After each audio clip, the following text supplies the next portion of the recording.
Doctors, what was your dumbest I'm very smart patient experience? Registered nurse here. I see some crazy stuff. The one thing that stands out was the time I was admitting a guy to the hospital. I can't really remember what for, but he was about 400 pounds, diabetic, heart disease, you name it.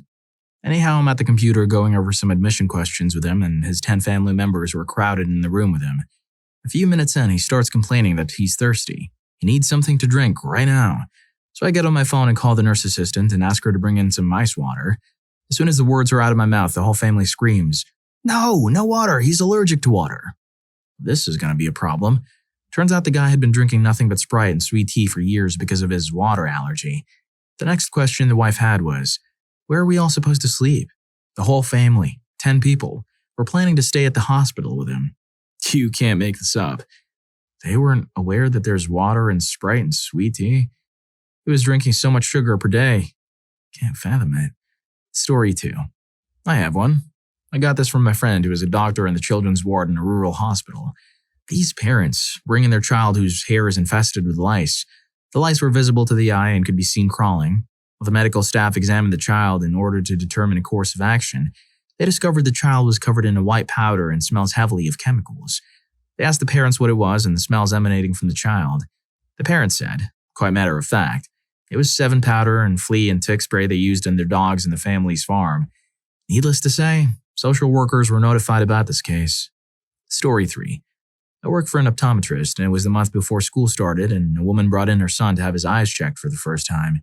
Seems like a pretty reasonable thing for any parent, even if he was a little older than usual for a first eye exam. Better late than never, I guess. The mom was well-spoken and appeared fairly intelligent. Everything went as normal. The doctor examined the boy and ended up prescribing glasses.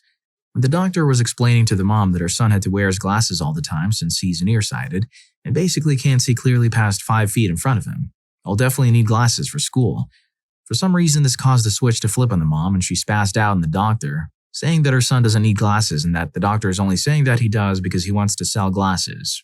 She says that she only brought her son in because there was some form for school that needed to be filled out and that doctors are all con artists, trying to push unnecessary medications and interventions. The doctor tried to calm her down and explain that he's only trying to help them, but that she was free to get a second opinion and gave her a copy of the kid's prescription and sent them on their way. About 4 months later, the lady is back asking for another copy of her son's prescription. Apparently, the first semester midterm results were in, and her son failed them all because he couldn't see the board in his classes and needed glasses. Story 4. I'm a dental student. One patient in particular was a pathological liar. During one visit, they claimed to have gone to medical school. Next visit was that they went to the dental army. Last visit was that they had a PhD. The patient will say things like, "Hey doc, do you need me to move my head mesial or distal?" "No, I need you to move your head right." "Hey doc, are these cavities being caused by the anaerobic pathology microbes?" "No, they're caused by you eating snacks all day and not brushing." "I'll tell the doctor a couple of medical terms that are totally unrelated to whatever he's doing." "Yeah, that'll impress him." Story 5. Oh boy, it's my time to shine. Number 1, a guy brings his wife to the ER. Her leg has a wound, diabetic ulcer. Now I took one look at her and referred her to the surgery department for admission, but the hubby is adamant on his wife's kidney disease. "But doc, it's just a wound. You gotta fix her kidney first, doc. I read online that diabetes can cause kidney failure, and you gotta do something for that." I spent an hour convincing him that his wife would probably pass away before the kidney damage sat in by sepsis from the clearly infected wound. Number 2. During my pediatric internship period, one day I was in charge of the general ward. Basic things: look after the kids, solve small complaints, cough, breathlessness, etc., etc., evaluate new admissions. Now where I work, interns are supposed to draw samples from children for tests. So I went about my job, and there's one little tyke who's a bit too active and jumps around when he sees the instrument. The mother gives me a vile look and says, "You lot are just using my child for your education." At which point the kid just screams even harder. Yes, I'm studying to draw samples at 2 a.m. by waking up a kid. That's what she thought. Took a fair amount of convincing, too. Number 3. I took care of a child that got measles. The mother and father were strongly anti, but were yelling at me, "How can modern medicine not have a treatment for measles?" At which point I told her there was a preventative method, but you didn't use it. She asked me what it was, to which I replied, "Immunize your child." She said, "You're just one of them pharma lobbyists, aren't you?" Yes, I'm a pharma lobbyist who wants to harm children. Number 4.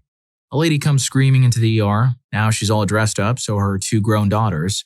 All of them are screaming hysterically that their mother is going to pass away. I go by them and nearly get harmed by the sister-in-law and the husband of one of the daughters. Save her, she's having an embolism. Shaken, I examined the lady, asked her where she was coming from. A wedding. That explained the dress. She apparently had a bit too much of potatoes. A dose of pantoprazole later, her embolism is gone. She had a bad case of fart embolisms. One thing I will never forget is how I learned never to be mad at a patient. Now this was when I began as an intern. A patient had intestinal obstruction. We inserted a nasal feeding tube as the patient could not have anything orally before the surgery. Problem was that they would always come and complain to me about how I didn't stick it properly. You have to stick the end protruding out the nose to the nasal bridge. After 2 to 3 such episodes where I reluctantly dressed it, they complained that the tube is out of the nose. Lo and behold, it is out. It's very uncomfortable. Most patients try to pull the nasal tube out. I replaced it like 4 times. Poor guy was fed up by then. On the morning of the surgery, his wife comes and asks me, "Doc, can you just remove that tube so that I can give him some coffee?" Now I got totally mad. I was working a 72-hour shift, so I scolded her by saying that if she or he didn't want the surgery, then I couldn't do anything and it would be nice if they gave me some peace. She didn't say anything. The patient, 50 years old with no other complications, passed away on the table. I couldn't face her. The moral being, doctors know more things than patients, but it's not always wise to annoy them. I could have convinced her it was impossible to remove the tube before surgery in a calm way. Since then, I've tried to be a better speaker to patients. Story 6. Optician here. We had a patient who refused to let us use the tonometer, a machine for checking ocular internal pressure to diagnose glaucoma. He said that the puff machine gives you glaucoma and we weren't going to pull that on him. He told us his father got an exam and had glaucoma after using that machine. His uncle and brother also had no signs of glaucoma, and after getting the puff test, both people had been diagnosed with the disease. Glaucoma doesn't have any outward symptoms before you start going blind. This guy just told me he has a very strong familial disposition to glaucoma and refused to be tested for it. Also, puff isn't that bad, guys. Try contacts. Your eyes stop opposing back pretty quick. The puff is a lot better than the old machine. They also have plenty of patients that don't understand family history. I interview patients directly so we don't have any real paperwork, and too many people can't answer simple questions. Do you or any of your direct family members have diabetes? Yes. Yourself or your family? Alternately, if yes to family members, they start listing their spouse's family or stepchildren. Not how genetic disposition works. Or after getting no answers to diabetes, hypertension, glaucoma, thyroid problem, heart problems, etc., I ask if they take any medications. Yeah, atorvastatin, thyroidazine, metformin, and low-dose aspirin. Oh, so you have everything I asked about. Check. Want some more? Way too many people don't understand presbyopia. As you age, your lens hardens and can't focus up close anymore. Of course, when this is explained, I get a lot of people who believe they're way too young for bifocals. No, 60 is not too young for bifocals. Why doesn't the doctor have to wear bifocals? He does. He's wearing progressives, you don't see the line. We're after trying to get used to multifocal lenses for a few days, giving up and demanding we remake them as single vision, and then getting mad at me again when they can't read with them. I never needed bifocals before, why can't you just make me regular glasses? Regular glasses always work just fine. Yeah, you used to be 20. Also, you came to see us because you can't read with your regular glasses. In the same vein, these same people complain about their own insurance to me because progressives are expensive. A line bifocal is covered entirely. Progressives cost a lot. I can't have lines in my glasses like an old person. Then you want progressives. This easily triples the bill. Why are you so expensive? I need to be able to see. Yeah, you need a bifocal. You don't need a progressive, you want a progressive. Insurance pays for what you need, not want. I actually had a guy make me talk to his insurance agent about him needing medical necessary progressives. A progressive lens is never medically necessary. Stop being cheap and listen to what I say. I'm not a salesman. I'm a medical professional. Stop acting like you know better than me. Story 7. Not a doctor, but a patient whose mother was like this. The doctor had to speak to me on the side because of it. My grandmother has Crohn's disease. Very, very badly. It skipped my mother and her brother. When I was a teenager, over the course of 6 months, I went from being 5'9" and 190 pounds to being 110. I was a skeleton, extremely anemic and coughing up red liquids. My mother was convinced it was something else. I forced her to bring me to a doctor and she spouted off all these possibilities. She then talked about what she Yahooed, not even Googled, Yahoo, about genetics and such. And Crohn's can't skip generations. Well, the doc said just in case we're going to run some tests. Long story short, I have Crohn's in my throat and small intestine. So does my cousin. It just skipped a generation. Story 8. Oh, I have 2 good ones that come to mind. Clinical pharmacist here, by the way, with one story in the ER and one in the pharmacy. The ER physician told me this. A young boy presented to the ER with an extremely swollen, discolored Johnson. Apparently, he has been using his mom's insulin to draw samples out of his arm and inject it into his own. He thought that adding samples would help increase his size. He was terribly infected and he was hospitalized for a week or so. One day in the pharmacy, a girl comes to the counter requesting a refill for her birth control. We pulled up her profile and realized we couldn't refill it because she just got a 28-day fill less than 2 weeks ago. When we asked what happened to the other one, she said she was out. Apparently, both her and her boyfriend were each taking a pill each and was adamant that was how they needed to prevent pregnancy. I hope she gave all the birth control. The spawn of those 2 may have been a disaster. Story 9. My dad is an emergency nurse. He experiences the same thing doctors in the ER do, maybe more so because he's the one in the rooms more often. Anyway, here's a good story from him. I had a patient come in with several pages he printed off the internet. He kind of put them down and said, "This is what I have." He had bloating, nausea, vomiting, diarrhea, and fever, among other things. He insisted he had schistosomiasis.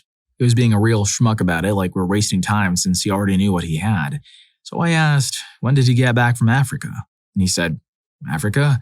I've never been to Africa. What the hell would I be doing in Africa?" I proceeded to tell him that schistosomiasis is a parasitic disease one gets while swimming in the Nile River or other rivers in developing countries like in the Southeast Asia. He got pissed off at me because he thought I was being smart. He got seen and diagnosed with gastroenteritis. The stomach flu. Story 10. Dental nurse here. Asked a patient to fill out her medical history and asked her to just tick alongside the company set medical history. Not that intrusive, just medical stuff we as dentists or nurses need to know. As she stated she was pregnant, I ticked the non-smoker and non-drinker box for her. She said no to all the questions as I went through them. Her previous forms all said she had never smoked or drank. No lie, this woman literally flipped, telling me I had no right to do this. I mean, you're pregnant, so you shouldn't smoke or drink, right? So I just get her a new form and she ticks that she drinks roughly 10 units a day and smokes 20 a day. I asked her if she does this while pregnant and she said that she has smoked and drank through all her pregnancies and they were all healthy. She stated there was no scientific or medical information on the dangers of it. I literally didn't know what to say. As a dental nurse, all I was able to say was it's really bad for your gums and teeth and general oral health, not the fact you're damaging your children. As for the children's medical history, all 3 had some kind of syndrome. She was adamant this was untrue and the doctors lied about this. And one had a birth defect which is related to smoking during pregnancy. The patient was in for treatment for fillings. She was a week prior and failed to inform us she was pregnant at the visit. She also agreed for me to take the form while she spoke the answers to me at both visits. Yes, it is wrong to assume she didn't smoke or drink while pregnant. Story 11. Patient had a hard time getting pregnant. Finally conceived but miscarried. Patient has a DNC, so she can try again, this time with medical intervention. We monitor her to ensure the pregnancy hormone is gone before beginning treatment, but she keeps coming back with high levels of hormones.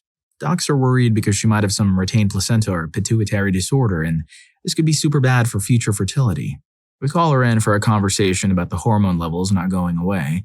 After talking together about what might be wrong, they are going to go home and think about further tests. She says, "I need to go. I have an appointment at the weight loss center for an HCG shot." Turns out that she's on the HCG diet. HCG is the pregnancy hormone. This was after an hour of the doc saying, "We don't know why you have these constant high levels of HCG in you and we're worried." Story 12. My aunt, who has varicose veins, pretty obvious to anyone who sees it, once asked me why her legs hurt and what those bluish lines under her skin were. I almost went on to explain to her about dilated veins when she interrupts and decides for herself that those are her nerves. Near-ending nerves. And this blue stuff was clots inside the nerves. I'm a med student. I was doing a respiratory system examination in this guy who frequently, though once a month, gets admitted to the general ward with complaints of breathlessness. He's had COPD for a couple of years. Quite bad. And he tells me that he isn't going to quit smoking because God told him not to. When asked why, he tells me that the people who are relying on him for their daily livelihood won't survive if he stopped. I went on to ask him if he meant the people at the cigarette factory or the health industry. He didn't get the sarcasm, though. Patient comes to the surgery clinic with complaints of a mass. Now, I wasn't there the first time he came. But the surgeon wanted to do a couple of investigations and advised him to get admitted. The guy decided he doesn't want to. A couple of months later, he comes back to the clinic. Apparently, he went to one of these alternative medicine places or whatever, and they had tied this metal wire, not exactly sure why, around the mass. By then, this mass had eroded through it and had gotten much bigger. It turned out to be a cancerous growth. Story 13. Not a medical doctor, I'm a registered nurse that works with oncology, cancer patients, some of which are in clinical trials. I got a patient and, before starting his chemotherapy, reviewed some of his lab work with him. I told him his glucose level was 73. Normal range is usually between 70 to 100. He got really upset at this point and asked him, "What's wrong? Your labs are within range." And he said, "I need it to be 0. I said, "What? Why would you want your glucose to be 0? He said he's trying to meet requirements for a new clinical trial that requires his glucose to be 0. I told him, "I don't know what clinical trial you're trying to get into, but if your glucose was 0, you'd be gone." He was not convinced because I'm just a nurse. So I sent a message to his medical doctor asking them to educate their patients better. Story 14. I recently had a 30-year-old insulin-dependent male argue he knows when to take his sugar medicine. He had bilateral retinopathy and a severe vitreous heme in one eye, legally blind, driving a car last eye check 8 years ago, lost glasses 2 years ago, will need 4 or more surgeries including an inevitable cataract. I had a patient tell me they clean their contact lens with milk because it gets the dirt off them. I had a patient ask me if it was alright to look briefly at the sun for short periods of time to improve their eyes. I was amazed and kindly suggested they don't. Had a patient put eardrops in one eye, white part of the eye, conjunctiva, scarred over the entire cornea and was left with no light perception. Asked me if he should have come in sooner. It had been 4 months. He needs a cornea transplant, which will take over a year to recover from. Patient with a retinal detachment told me to put more medicine in the glasses to see better. Macula was off, so they could barely count fingers 4 feet in front of face. Had a patient wear contacts designed for 2-week daily wear leave for 8 months.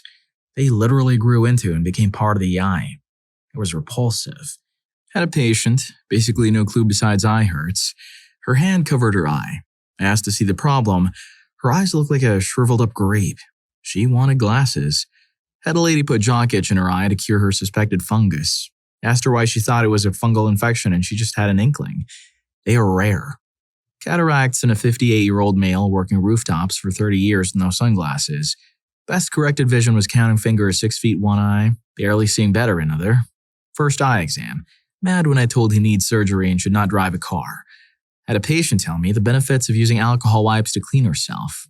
Out of the blue. I'm an eye doctor. Had a guy clean his contacts in the shower with shampoo because he was convinced it was better. Red eyes 2 weeks later. Homemade contact solutions are always fun to hear. Vinegar, salt water. It is not cleaner than a fresh solution, but please, tell me more. A guy recently came in because wife made me. Tried with tweezers to remove metal from cornea. Didn't look pretty. I removed the remaining metal rust with a needle and spinning burr tip brush. Told him not to do that again. I had a patient walk in one day with no glasses or contacts. Had a full penetrating cornea transplant, both eyes, 17 years ago.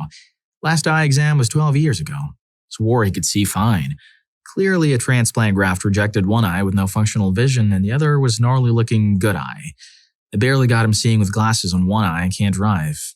I control diabetes too. Messy. I've had more than one patient argue with me about not seeing right. They either had 2 or more contacts in their eyes or none at all. When they try to remove a contact that is not there, it causes a painful abrasion.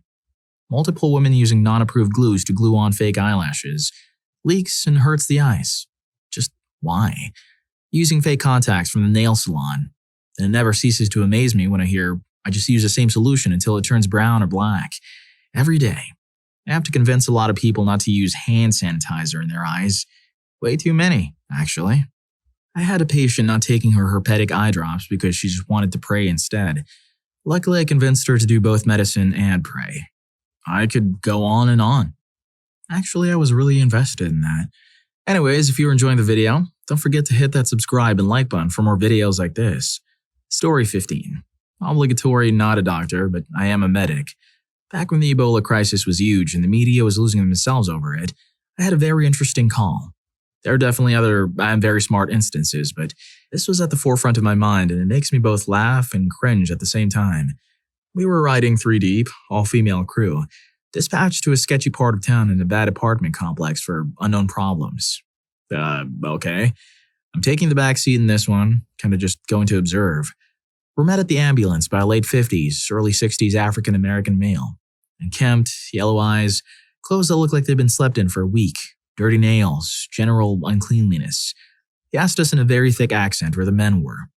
There are no men, it's just us. We all have the same training. If you're more comfortable with a man, we can get a male crew here, but they won't do anything different than we will. Women can be in male positions. You should all be home taking care of your husbands and children. One of these people. I respect and get cultural differences, but sheesh, it gets old. After going back and forth for a few minutes about our training and trying to explain to him in futility that none of us, at the time, were married or had kids, we finally told him, look, we aren't here to discuss ourselves. We're here to help you. You called us. What made you hurt so bad to call 911? We have to assess you. We can't just get another crew over here not knowing what the problem is. What issue are you having? My Jimmy, I think I have Ebola. Cue the eye rolls. You have Ebola in your Jimmy? I said. It wasn't a question.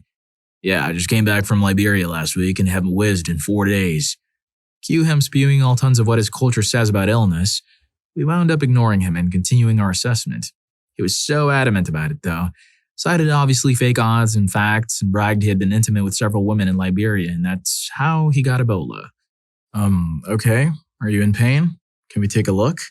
He let us get a set of vitals, but then he pulled it down, conveniently forgetting his request for men and apparently the fact all of us knew nothing and should be taking care of our husbands or whatever. His jewels were the size of grapefruits, so the dude was legit. He definitely had some issues going on. He was convinced he had Ebola, only in his Jimmy. Also, I'm sure he was more shocked that we weren't fawning over it, us being a crew of women. I should note this dude very much did not have Ebola at all.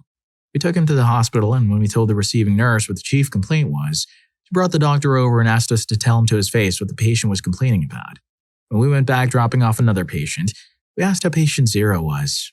They had to stick a catheter down to drain the whiz, but he definitely was riddled with STDs. I don't know if this classifies as I'm very smart material, but I thought it was relevant. Story 16. Most of my own stories go along similar lines to patient has chest pain driving a coach load of school children, think it's indigestion, swigs bottle of Gaviscon, later diagnosed with a huge heart emergency. My favorite ever story from a colleague. A patient comes into A&E with abdominal pain. As part of the workup, he gets an abdominal x-ray which shows the problem as clear as day. The colleague has then proceeded to remove from the patient's an 8-inch replica of Nelson's column, the statue in the center of Trafalgar Square, London. When showing it to the patient, the response was, "Oh, that's Nelson. He lives up there." Story 17. Not a doctor, but a gastro nurse. We had a recurring patient who was just a really very strange lady. She had a stoma that absolutely stunk to high heavens because for the last 20 years, she's not been cleaning it properly. Every single day, her stoma would come off because she was twisting the drain tube and wouldn't allow us to change it. So this lady was really rude and would shout at us too. One night shift, I couldn't take it anymore and I snapped at her. I didn't yell, but I was overly stern about the fact that if she did not let me clean and treat her stoma, then the MRSA that she was unable to get rid of because she refused Hibby scrub washes. In hindsight, I didn't handle that very well, but she let me change the stoma. So this entire ordeal, she's yelling at me that her stoma bags do not fit her stoma, that they're too small because her stoma is 50 cm by 50 cm, to which I corrected her, saying it's impossible. She was adamant that's how big her stoma was. It was a 30 millimeter diameter. When I was cleaning the stoma, she yelled at me because it was hurting, so she wanted to just pop the new one on. I explained it was hurting because of infection as she never cleans it. She proceeds to tell me that she knows better because she has had the stoma for nearly as long as I've been alive. I eventually ended up telling her to shut up and let me do my job, which seemed to work. The stoma did not come off again that shift. When she was eventually discharged, she refused every placement to the point where we almost considered a court order to evict her. One of our F1s nearly cried with relief. Story 18. Not a doctor, I'm an optician, and at this point, I was a young lady in my mid-20s. I had a guy come in saying he was a doctor and he wrote himself a prescription for glasses and he bought frames. A few days later, his lenses come back, he puts on his glasses and he can't see. I start going through the possibilities. Usually with progressive lenses, it's an adjustment issue and they need to sit differently on his face. He completely refuses to let me adjust them. So I check the lenses and the prescription matches what he wrote. I try to explain that there's only two options. Either they need to sit differently on his face or the prescription isn't good. He tells me, "You don't understand. I've had eye surgery for a disease they've never even heard of." I offer to remake his lenses to prove a point. His new lenses come in a few days later. An older coworker is helping him. I told her everything. Again, he can't see. She tells him, "The young girl who tried to help you last time was trying to explain that if we adjust your glasses, you might be able to see out of them. Will you please let me try?" He lets her, and suddenly he can see. Granted, not perfectly because he wrote his own prescription, and the bottom sentence will explain more. Turns out he was a lung doctor, not even an eye doctor. Story 19. Was treating cavities in a very nervous kid. Had finally gone into a cooperative groove when the genius mother looked up from her phone and noticed that I was excavating his teeth. She was in the room the whole time. I had reviewed treatment with her. She knew we were fixing cavities. Proceeds to badmouth me under her breath, saying, "You're making holes in our teeth. This is ridiculous. You people are scammers making holes in people's teeth." I kept my calm and said, "Ma'am, if you have questions, I will be happy to answer after I'm finished." I'm shaking with rage at this point because she was 20 minutes late to her appointment and I'm bending over backwards to make sure her kid has a good visit and doesn't end up scared of the dentist. Appointment is over. The kid jumps down, high fives, and gives me a big hug, and I turned to Mom and asked her how exactly she thought cavities were fixed. She said, "You don't make holes. My mother is a dental assistant."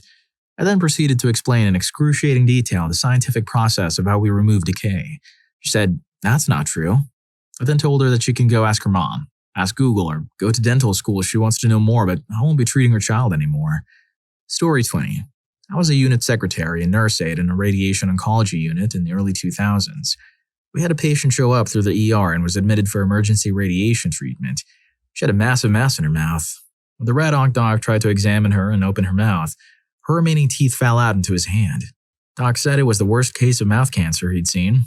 According to her husband, she had a small lesion in her hard palate, and upon receiving the diagnosis of an early-stage squamous cell carcinoma, she decided to treat with essential oils and things like frankincense because chemo was not an option. Her husband said he had tried to reason with her, but she was adamant about the natural treatment. She passed away in agony shortly after. Story 21. Optometrist here. Had a 38-year-old female patient coming in for a routine eye exam. Asked her all the usual background health questions. She had checked off migraines 20 times in her health history. Whenever anybody mentions they have headaches, I always ask for more details. She said she had migraines every day since high school. I was a bit confused. I said, "Every day?" And she said, "Yep." I asked further about her diagnosis of these, and she said she's just seen regular family practice doctors and even a neurologist.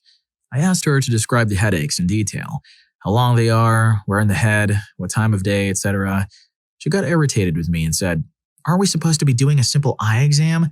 These headaches don't have anything to do with my eyes. They're migraines." At that point, I stopped asking questions and silently hid my anger with her and just did the eye exam. Near the end of the exam, I noticed her optic nerves were swollen. I explained that swollen optic nerves require urgent referral for imaging of the brain. CT, MRI need to be done first and other testing if there's nothing found. They came back clean. I ordered a lumbar puncture after that, and her cerebrospinal fluid pressure came back 3 times higher than normal. She was put on a medicine to bring it back to normal, and her unquestionable diagnosis of migraines that she had every day for 20 years were instantly cured. Story 22. I don't know if this fits perfectly, but a while back I helped open an urgent care for the first 2 years. When we first opened the doors, one of our first customers was an 85-year-old adorable Asian lady who was really hard to understand but talked a lot. Anyway, this lady came in for the first time complaining of stomach pain. We attempted to diagnose her with something, but nothing added up for about 30 minutes to an hour of her talking until she finally told us she just felt better. Okay, so we don't really mind it until next week around the same time she shows up again with the same problem. And guess what the solution was? About 45 minutes of listening to what she ate for dinner the last few nights. I think we eventually figured out corn was messing with her, but this never deterred her from coming in more. This eventually became a once-a-week occurrence, then a once-every-day thing, until we finally started becoming a busy urgent care and we couldn't really fit her inside a schedule. I guess it wasn't really an I am very smart experience, but I swear this lady actually came in every day thinking she was on the verge of ending, until we had convinced her she's fine. In case you're wondering, I'm almost certain she's well over 90 now and still going. Another possibility is that she's faking and just wants someone to talk to. Story 23. I'm still just a medical student, but our hospital sees a lot of poor and poorly educated patients since we're a big tertiary hospital in a developing country. Worst I've seen so far are the old ladies who everyone in the family turns to for health advice. their only qualification being seniority. They usually have a bunch of superstitions that end up contributing to the patient's condition in the first place. I once saw a neonate brought to the ER for a really bad oral infection, and the mother clearly hadn't taken a bath since the delivery. It's a common superstition here that mothers shouldn't take a bath a week or so postpartum, so we figured that's the source of the infection. While we're assessing the patient, the doting grandmother in the background decides she has to comment on everything we're doing. Remember, she's probably the one who advised her daughter not to take a bath. I just had to shut her down because A, it was late and people were running out of patients in our understaffed, under-equipped ER. B, they're more worried that pulse oximetry is hurting the baby's tiny little toes.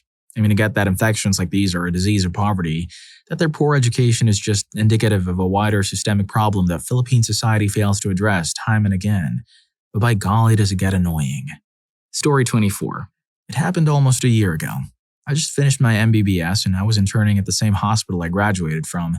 As part of our internship program, I was posted in a small clinic that deals with small medical issues which don't require any major investigations. So one evening, this guy walks in with a complaint of neck pain from the morning of that day. After asking a few questions, it was clear that he slept in a weird position which was the cause of the pain. I tried to explain to him that the pain is temporary and there really is no need for him to take any medication. It was a government clinic and we were running short of supplies. But the guy was adamant in getting medication. So I prescribed one. And since this particular medicine was known to cause gastritis, I also prescribed a medicine called ranitidine, sold as a popular brand name called Rantac in India as well. This guy knew that Rantac was something that doctors prescribe for stomach pain, and he had no idea what the other one does. But once he saw that I had prescribed Rantac, he threw the prescription literally on the floor and started to complain to the nurse that we, my friend and I, didn't know anything and that we had prescribed a medicine for stomach pain when his complaint was neck pain. I turned to the nurse and just explained to her why I did what I did, and once he heard that, he silently took his prescription and walked away from there. Story 25. I'm not a doctor. I'm a student physical therapist, and while my story does not match up to some or most of the ones here, it's still worth telling. Over the summer that just passed, I was doing my orthopedic internship, working with a female patient, early 60s, just moved into a senior living community but hated the label it gave her and liked being really active. Bike riding, walking, golf, etc. She's at the clinic for a right meniscus tear, and it's trying the conservative approach to avoid having to get surgery in her arthritic knee. Now we need to emphasize that these women love being active. Like, even during therapy, she would keep up her golfing, pickleball, etc. I would always remind her to not do so much, to let the knee heal and to focus on her exercises, and to lay off those high-stress activities. No matter how much I told her to do less or stop altogether, she just continued to play. I couldn't stop her, so instead of ruining my rapport with her, I just reminded her at every session we had. Well, one fine session comes along. She tells me her knee is hurting a bit extra. Surprise, surprise. After playing pickleball all weekend long, I told her once again to lay off those activities and to avoid golfing tomorrow. She would golf on Tuesdays. Of course, she says no, and follows up with this. Golfing takes the stress of the knee with how it moves during your swing, so it's good I'm doing that. Except it doesn't. Literally, 3 special tests used in examination to assess the presence of a meniscal tear mimic the motion done by the back leg in a golf stance. I just smile and say, okay, while I'm internally screaming inside. This was also during my last week of the internship, so when I saw her again later that week, I became a bit more adamant about her activity level and her condition. I handed her an article about meniscal tears and the involvement of the rotational aspect that can lead to further tears, told her that while I know I can't convince her to quit all her hobbies, that she has to stop most of them or she will never recover conservatively, and that she can absolutely replace it with a water aerobics class that our community runs. Story 26. I work in physical therapy and often get expert patients who don't want to trust my judgment as a clinician. They are so certain that their doctor gave them instructions that are far from what is clinically safe or recommended. Then, when presented with a kind but stern response, they want to make it seem like I haven't been licensed for many years and/or maybe an expert in the area. At this point in my career, I've seen hundreds of hip and knee replacements and have even spoke to most of the big-name orthopedic surgeons in my area. I know what I'm doing, and I know what these surgeons expect of me during my physical therapy. If we don't get the right outcomes, they will not send patients to us. It's important that we know what we are doing to ensure job security. Had one last week that was giving my coworker a hard time over their weight-bearing status, so I stepped in and told them that we have to follow the most recent doctor's orders, regardless of any verbal orders a patient receives. If the doctor didn't transcribe an order, it's for all intents and purposes not valid. This patient was so sure of themselves, so I called the orthopedist and speaker to confirm the order. The orthopedist was very mad that they were lying to us and scolded the patient. Apparently, they had been pressuring the doctor for increased weight bearing to progress their walking, but the doctor had wanted to play it conservative and limit weight bearing for a few more days or weeks. It was pretty gratifying to watch their reaction and see them scolded for lying. Story 27. Pediatric registered nurse here. Had a patient with severe status asthmaticus, continual asthma attacks, admitted as an inpatient. The standard treatment for this is albuterol, among other meds like racemic epinephrine, delivered by a face mask. The face mask is important to actually get the medicine to the patient, otherwise the patient will get next to no medication and it's a useless treatment. Typically kids dislike the face mask, struggle and cry, and the parents or staff have to hold their arms and legs. These parents refuse the albuterol treatment, which would help their child breathe, because the kid cried with a face mask on. Patient ended up okay to the extent of my knowledge, but I was floating at the time so I never saw them again. I do know the physician eventually went against facility protocol and allowed respiratory therapy to go by, which means they hold the albuterol a few inches from their face and hope that they get the medicine. They figured at least they get some medication, however small of an amount, rather than nothing. Had another situation in the neonatal intensive care unit in which parents were refusing a transfusion. I watched the physician flat out tell them she would take emergency custody of the baby and give the transfusion anyways, which physicians are absolutely allowed to do, at least in GA, if they believe a child would be in trouble without it. The parents agreed after that. Of course, the families were always educated about the consequences of their decisions, risks and benefits, etc., etc. Sometimes it's totally useless because apparently Facebook is more reputable than my degree and the degree of the physician. It can be infuriating.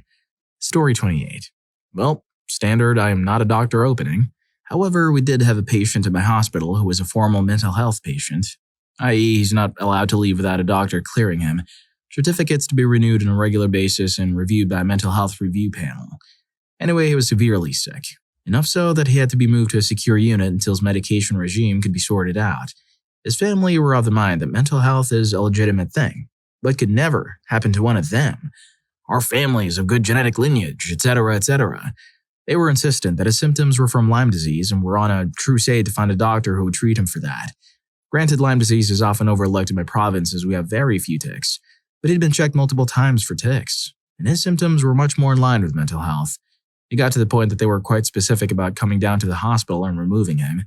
Management ended up banning the family from setting foot in the facility property until a written agreement could be reached regarding how many of them would be allowed to attend at a time to visit. The visits would be in a secure area, they would be escorted to and from the secure unit by security, etc. Overall, it was very sad. I'm not sure what the eventual prognosis was for the young man, but I hope he gets the help he needs. And I hope once stabilized, he has the insight to recognize how delusional his family is. Well, if you like these stories, here's more. YouTube thinks you're going to love this. Catch you in that video.